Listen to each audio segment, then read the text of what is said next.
আমার সব দাদা ভাইরা চলে এসেছিল, এইবার ফোঁটার জন্য আয়োজন করে নিচ্ছি আমি আর অর্চনা। অর্চনা খাবারগুলো প্লেটে সাজিয়ে নিচ্ছিল আর আমি ওখানে আশীর্বাদ করব বলে সবকিছু গুছিয়ে নিচ্ছিলাম। অর্চনা ইন্দ্রকে ফোঁটা দেবে, তাই জন্য ইন্দ্র কিছুক্ষণের জন্য কাজের ব্রেক নিয়ে চলে এসেছিল বাড়িতে ফোঁটা নেবে বলে।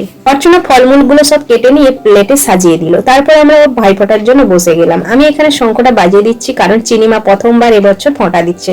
সম্পর্কে আমাদের কাকু হয়, কিন্তু ওর দাদু হয়, তাই ও ফোঁটা দিতেই পারে। মিনিকে চিনির দাদা মিষ্টি খাইয়ে দিচ্ছে, সে কিন্তু খাবে না। যাই হোক, প্রথমবার ফোঁটা দিয়েছে, তাই আমরা হাততালি মেরে উৎসাহিত করে দিলাম। অর্চনা ইন্দ্রকে ফোঁটা দিয়ে দিল। অর্চনার সাথে সাথে চিনিও তার তাতাকে আশীর্বাদ করে দিল। এটা হচ্ছে ছোট দেওর, ছোট দেওরকে ফোঁটা দিয়ে তারপর আমি বসে গেলাম আমার ভাসুর ঠাকুরকে ফোঁটা দিতে।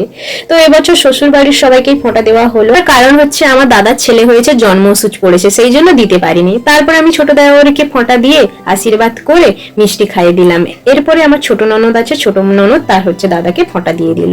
আমার এই ছোট্ট ননদরি তার দাদাকে ফোঁটা করলো। ফোঁটা দেওয়ার পর দুজন দুজনকে মন ভরে আশীর্বাদ করলো, দেখেও খুব ভালো লাগছিল। তারপর আমি অর্চনাকেও ফোঁটা দিয়ে দিলাম, অর্চনাও আমাকে ফোঁটা দিয়ে দিল। জানো তো, প্রত্যেক বছর আমি বোনদের ফোঁটা দিই, ওরাও আমাকে দেয়, কিন্তু এই বছর জন্মসূচ পড়ার জন্য কেউ কাউকে দিতে পারে না। কিন্তু দিদির মন একটু না দিলে হয়, তাই আমি প্রদীপের তাপ দিয়ে দিলাম।